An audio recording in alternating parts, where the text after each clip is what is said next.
You used to spend long days on the farm, planting a variety of crops and bringing home a full harvest. Now, you work only a few hours under the watch of soldiers. You can't go far from town, and you can't plant tall crops anymore because they can conceal terrorists. So you plant only beans and groundnuts, but the yield is never enough. And each time you step onto the farm, you know you might hear gunshots and you would have to run for your life. Welcome to Vestiges of Violence. Here, we talk about survivors. For Human Angle, I am Sabika.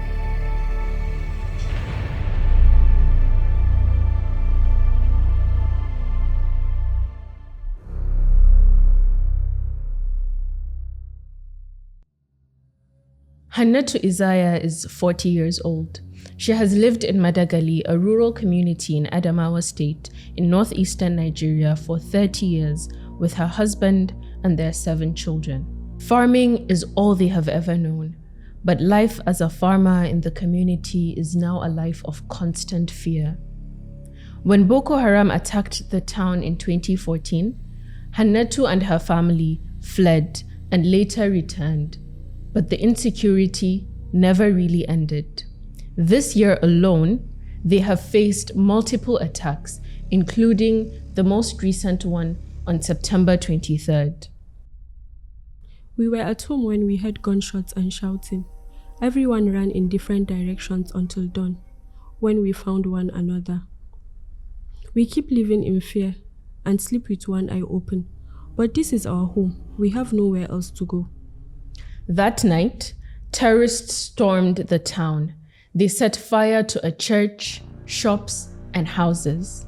They shot at residents, injuring some, and killed one of Hannatu's relatives. The violence forced her and her family to leave Madagali once again. They are now in Mubi, staying in a borrowed house with nothing of their own, waiting and uncertain. Farming, their only source of livelihood, has changed drastically since the insurgency began.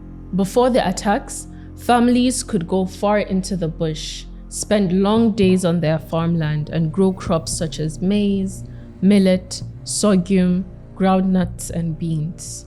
She recalls harvesting up to 20 to 30 bags, enough to feed her family and even sell.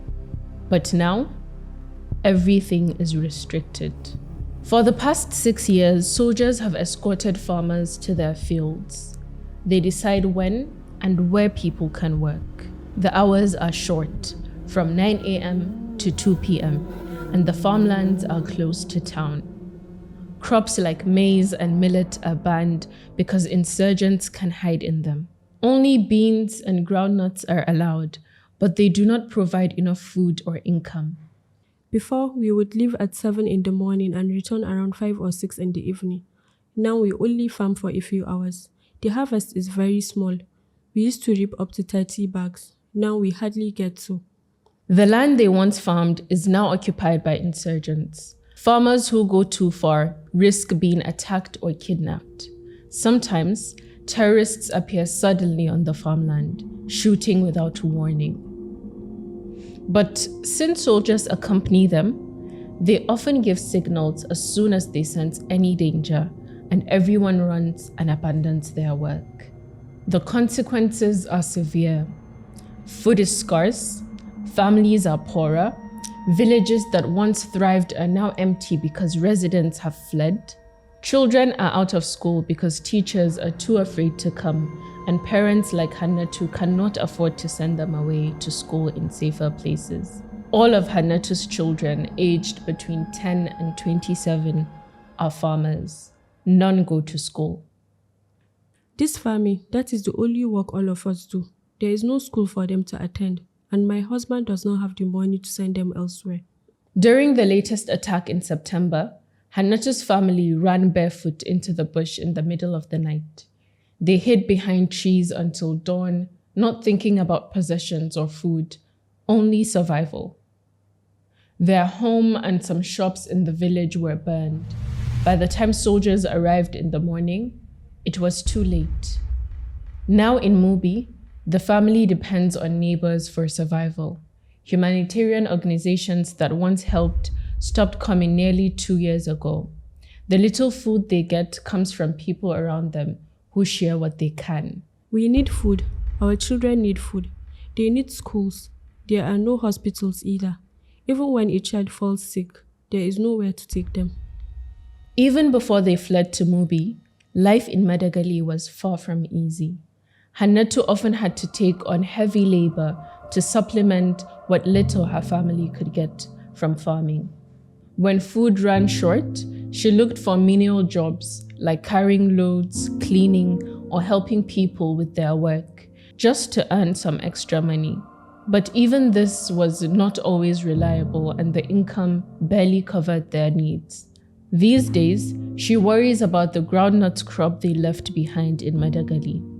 By the time the attacks forced them to flee, it was almost ready for harvest.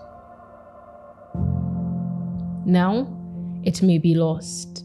Ideally, she says, they should be reaping it by this time, but they can't access the farmlands. Without this harvest, their chances of having a comfortable life in the coming months are even slimmer.